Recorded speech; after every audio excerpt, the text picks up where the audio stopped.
Tara guys, tingnan natin ang ating lutong cassava cake. Ayan na siya guys. Ayan na ang cassava cake. Kaya, patayin muna natin. At saka ating kukunin. Para lagyan natin ng topping.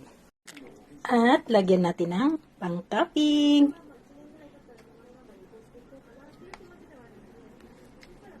Yan. At i-bake natin ulit guys. Para mas masarap.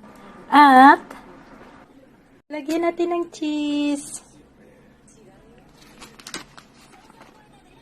Para mas lalong masarap. Special cassava cake.